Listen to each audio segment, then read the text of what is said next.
Hello，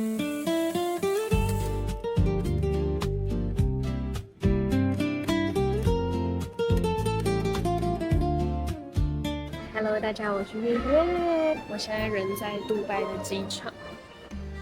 大家有没有发现一件事情是，在这里非常非常的安静？你知道我刚刚在这里休息到一半，我就想说，天哪，我怎么睡这么好？因为我在这种长椅，就是可以躺平的这种长椅睡。那我就发现到一件事情是，因为我很喜欢很细腻的观察所有发生在我周遭的一切，我就观察到一件事情：杜拜机场没有广播，所以你们可以看，我现在可以在这里录 vlog， 然后没有被后面的背景音干扰，是因为我后来查了才知道，原来杜拜他们实施静音机场这件事情，目的是为了要让来这里的游客、转机也好、搭飞机也好的人，他们可以在这里体验到很安静的冥想、休息、购物。所以他们从2018年就开始实施，在机场内，除非有重大航班移动或者是一些消息需要公布，才会启动他们的广播系统。但是在那之前，他们就会用大荧幕去公告所有一切的事情。然后我也观察到一件事，因为杜拜其实最大的航班公司就是阿联酋航空嘛。我刚刚在这里转机，没有看到太多其他航空的飞机，我就有观察到一个点，你必须得要做到这样子的静音环境，你的即时通知的系统一定要做得很好。因为我这次搭阿联酋，我也有他们的 app， 然后他们的 app 真的做得非常非常好。假设来这里的人都是搭阿联酋，并且都有他的 app 的话，它其实会有很多自动化跟很方便的地方，这是让我觉得很惊喜的，而且很酷哦。他们的建筑设计也有巧思，就是他们的建筑里面都有吸音棉，也就是说你真的在这里不会有那么多的噪音。他们在这里用的灯光啊、采光啊都非常非常的好。但为什么一个杜拜要这样做呢？就是因为他想要让大家体验一种宁静的奢侈感。我觉得这也是每个国家他们所定位自己的不太一样。虽然他们的机场真的不是最先进的，可是我来这里就有感受得到他们的意图、他们的用心、他们的安排。我觉得这也是一个国家展现自己很棒的一种方式。为什么我会在这里休息？我也跟大家分享一下一件很好笑的乌龙。因为我这次就是要去葡萄牙、西班牙跟英国，主要是这3个国家。然后其实还有一个国家是杜拜，因为我特地选了转机航班时程很长的杜拜，所以我去程会在杜拜待9个小时，回程我会待一整天24小时。搞笑的事情来了。我以为台湾到杜拜不需要签证，当然你们会问我说，那你怎么没有查呢？怎么没有去看需不需要签证呢？我跟你说，我查了。但是呢，我用什么查的呢？我是用 AI 查的。对 ，AI 并没有告诉我正确的资讯。我一直都知道，就是这一类资讯，尤其是交通资讯，或者说一些很多东西它没有办法及时更新，然后不应该依赖 AI。可是我这个旅途其实就是1个礼拜前才决定的，然后我就匆匆忙忙这样子，就觉得好啊，那应该不需要。结果我到海关那边，他才跟我说，台湾要签证啊。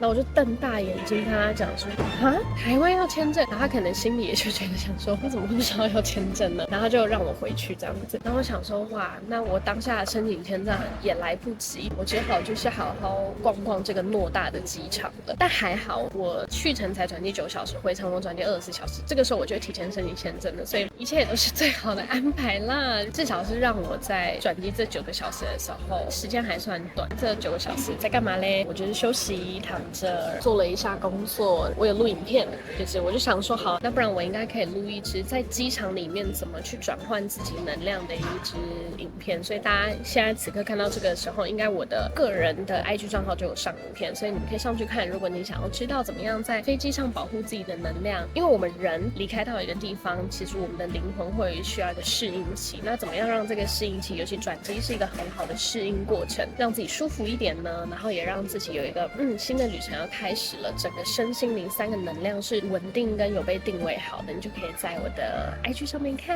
接下来呢，我会展开一连串23天的旅程。我希望我可以尽可能的用 vlog 的方式跟你们分享我的生活、我的旅行、我发生的一切。我会再慢慢跟大家 update。那我们就葡萄牙见喽。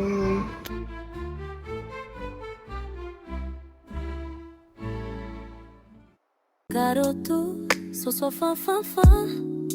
Penso em você toda hora. Hello， 大家早安！我现在走在里斯本的街上。我昨天大概是晚上9点多到市区，然后我就想说，还没有到很晚，我要不要走一走看一看？然后我发现呢，我还是有时差，所以我还是在床上稍微躺了一下，然后睡着。今天是我在里斯本的第2天，我会在里斯本总共待5天，第5天我就会慢慢往上去到波多。我现在在的时间呢，10月中来的，今天10月15号。10月15号的天气怎么样呢？就是可以穿短袖，凉凉的，也不至于需要穿到外套，穿到外套就有点太多了。那我今天的行程就是一个人在市区走一走，逛一逛，看有没有什么好吃的、好看的、好玩的，就停下来。Okay, but it's easy to moving from Nepal to here? Little hard. It's a little bit hard? Yeah. But why like many people's here? To get, I think, residency card, Okay, so how many years you been here? since 4 years. 4 years already? 今天一个很大的心得就是，我每一次到有时差的地方，尤其是像从台湾飞到葡萄牙，现在的时差是差7个小时，你都会觉得时间是不是真的不存在？你知道为什么吗？我早上大概14号凌晨12点半的飞机出发到杜拜，我在杜拜转机了差不多9个小时，然后再从杜拜搭8个小时的飞机到葡萄牙，所以总共我的身体的体感已经超过24小时了。但是我昨天晚上9点到葡萄牙的时候还是14号晚上，所以你在这过程当中，你就会觉得天哪，时间真的是被创造出来。你想要今天是几月几号就是几月几号，那种感觉很奇妙。所以这些错乱都会让你觉得这很像是地球游戏的一整 bug， 你知道吗？然后我觉得我蛮幸运的，就是我的时差好像调回来了。我好像也没有什么调时差的 paper， 但是我在昨天晚上睡觉的时候，我就有跟我的高龄讲说，请你帮我的身体做 DNA 的转化成我的身体、身心灵3个层面可以融合葡萄牙当地能量的一个状态。所以我睡觉的时候就有跟指导灵这样子。然后我今天的确就是也没有起不来的问题，我就很适应，早上起床的时候精神很好，马上就已经融入了。所以也分享这个模式给大家。我们只要跟指导灵跟高灵合作的很好，其实它会帮你转化很多你能量层一切你觉得需要用力的事情。我现在在我刚刚随便走进去的伴手礼店，给大家看一下。它非常的大间，然后呢，我一走进来我就发现到说，好酷，他们的明信片是这种软木塞的明信片，然后我就想说，为什么？后来一查才发现，因为葡萄牙它有一个最大的国产，又或者是说国宝，它提供了全世界70%以上的软木塞原料。为什么呢？因为他们的气候的原因，他们就算在很干燥的环境下面，他们的橡树依然可以生长得非常非常好。那软木塞的原料其实就是橡树，而且最有趣的事情是，橡树呢，它其实有大地母亲之树之一的一个号称。为什么？因为橡树它是一个，就算在一个很干燥的环境下面，依然可以将它的根系扎到最根，吸收得到土壤跟水的养分而生长出来。然后加上橡树，他们在做那个软木塞的时候，他们会扒掉橡树旁边的皮，你知道那种厚厚的皮，所以它不需要砍树就可以再生很多很多的软木。所以呢，如果你来葡萄牙当地，你就可以买任何软木材质的伴手礼，他们有包包，有钱包，然后有像这样明信片，还有很多种。它又象征着大地母亲之树的能量嘛，它会带给你很稳定、源源不绝生命力的源头能量。所以葡萄牙真的是一个很有趣的一个国家。我最后暂时买了这一些明信片、磁贴跟耳环。大家有来葡萄牙一定要找这个超级闪亮亮、鲜艳，里面就像游乐园的店里面买。看这么可爱，怎么会不想进来呢？跟你们讲，超级无敌美。我就想说，怎么这么可爱？然后我就走进来了。然后重点是他们墙上就是有一整面的很像罐头的东西。葡萄牙他们以前就是会大量的生产沙丁鱼，因为沙丁鱼做成罐头它可以保存很久，又加上他们以前就是很常大量的出海，所以沙丁鱼罐头对他们来讲就是一个常备食物，所以他们就把这个变成一个观光纪念品。那纪念什么呢？你们刚刚看到墙面这边是不是都有很多标示年份？我跟你们说，这个不是保存日期，是他在那一年做的沙丁鱼罐头，所以很多人就会来当地买自己相对应年份的罐头回来做纪念。然后我刚刚就在找有没有2001年的。See， 这就是2001年做成的罐头哎。我觉得我应该不会吃它。给你们看一下现在最久的年份，1926年。Oh my god，1926年，这样距离现在已经几年了？99年了。所以他们有保存快100年的罐头，实在是太厉害了。我会买一个这样2001年的回家，然后当做他们很重要的纪念品。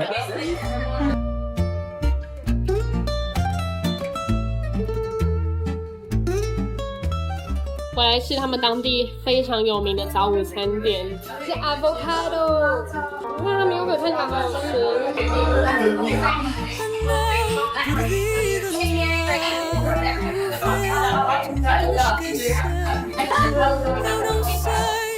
我觉得他们这间会很有名，是因为他们的氛围感，那食物其实是好吃的，很有特色。然后他们全部都用原型食物，就包括他们的果汁，全部都是用天然的蔬菜跟水果去打的。我好像点了 mango 跟小黄瓜打在一起嘛，就是很奇妙口味，可是很和谐。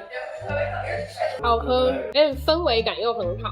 因为他们这里有一个很大的特色是，他们有一个餐点叫做 OC， 应该叫 OC。然后一个人吃，你没有人 share， 你其实一份就很饱了。可是他们就有设计，就是每一样都一点给你，然后你可以吃到全部。所以会有2份餐点跟2杯饮料，一个是咖啡，一个是果汁，然后一个是主餐，然后一个是优格。非常推荐给大家，一个人来的话。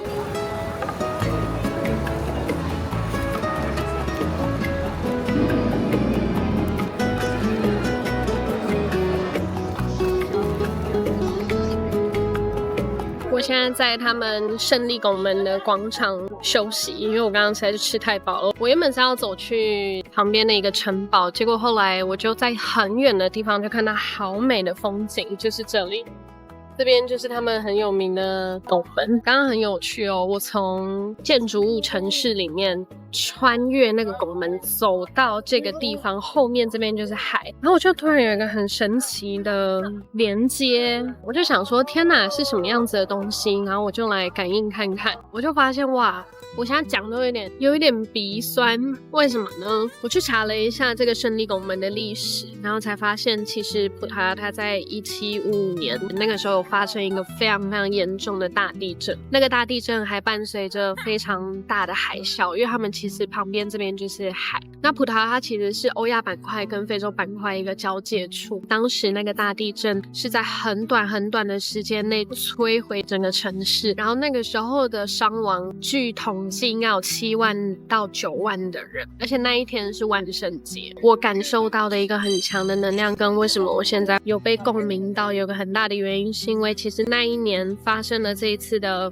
海啸跟大地震之后，帮助整个欧洲人成为一个很重要的觉醒之门。为什么它同时也代表着觉醒之门呢？因为18世纪的欧洲，他们其实是一个天主教很盛行的时代，尤其是宗教跟政治、教育、医疗、哲学，全部都有一个怎么说呢？神权秩序。这个神权秩序白话文来讲，就是他们相信这一切，无论是地震、海啸，这一切全部都是上帝的安排。这件事情你说对吗？是对的，可是会进入到一个盲区，就是如果这一切都是上帝的安排，那我只能被动。也就是说，好，地震来这是上帝的安排，发生了什么样子的暴动，这是上帝的安排。所以在那个世纪这个神权秩序之下，让大家很被动的觉得他没有办法改变他的生命。所以在这一次的海啸跟地震之后，他们几乎摧毁了整个城市，而且又是在万圣节，他们很重要的节日，在祭拜的那一天，所以也引发他们一个新世代自由意识的神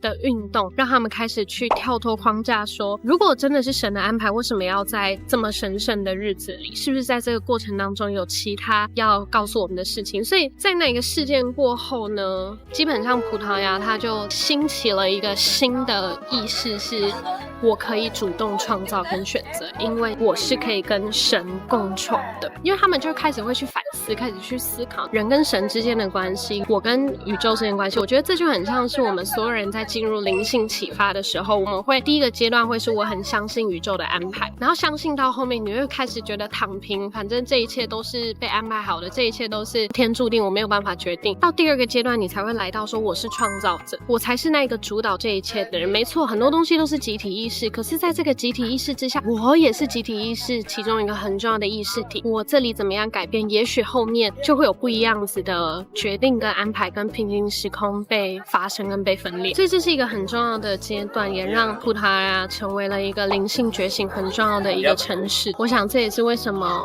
高灵会想要安排我在这里。那这个拱门的诞生也是帮助大家去有一个新意识的启动，所以这个新意识的扎根，然后让光开始照进我们内在的一些信念，让每一个人都可以不再以恐惧看神，而是以觉知看整个宇宙一切的安排。所以我也很推荐大家来的时候都一定可以去穿越那个拱门，因为那个拱门真的有很强烈的扎根的能量，它除了会让你的第三眼有感觉之外，你的海底轮也会有那种接地气的感受。那穿越过后，你就可以坐在广场中间休息，然后看看，我相信你们一定会有很多觉知上面的启发。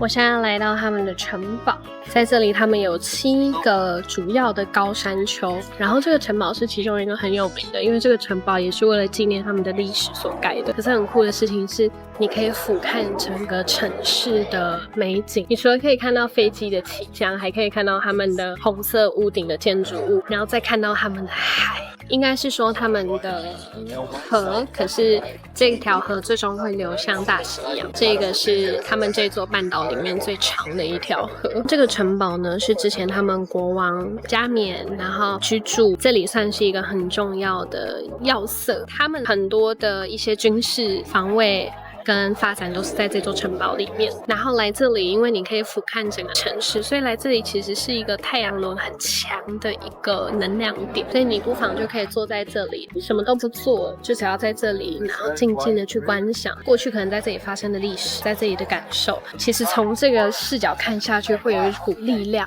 感，也包括自己的集体意识，过去就是他们的军事要地嘛，所以你可以在这里去疗愈自己的太阳轮。最简单的方式就是闭上眼睛观想自己太阳轮有黄色的光在这里运作，会是一个非常好的能量休息点。这里很安静，可以一个人慢慢走慢慢走慢慢走。我现在来的月份是10月份嘛，10月份天气真的很凉很舒服，就是人没有到很多。 Oh my god， 那是樱花吗？那里好美的粉红色的，好漂亮哦。然后给大家看，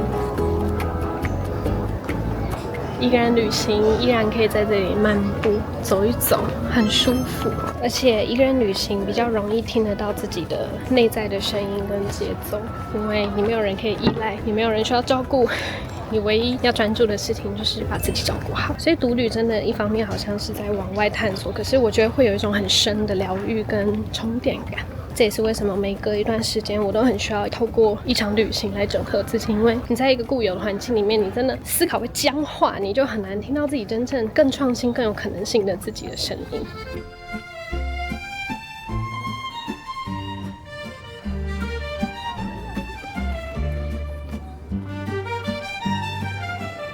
我现在在慢慢走去他们城堡最高的塔，然后有一点陡。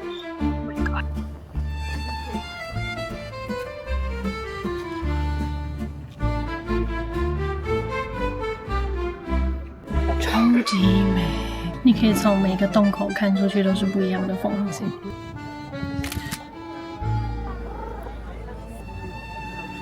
我刚刚走上来看他们的夕阳，这里是山上圣母观景台，就可以看见太阳慢慢往下。可是因为现在是10月份，10月份它因为季风的关系，所以它的云层会夹带着他们的河、他们的海的湿气跟水汽，所以他们的云层很厚，厚到其实今天是看不到太阳本人的，可是还是照得到太阳，可是你会发现是被遮住的。虽然没有明晒的太阳，可是遮住的太阳其实也有一种内在整合安定的力量，因为它没有那么的强光，所以在这里发呆静静的其实也好舒服。然后这样俯瞰整个城市的市景，然后又很近。看到这种炫炮的观光车，每一台车都超漂亮。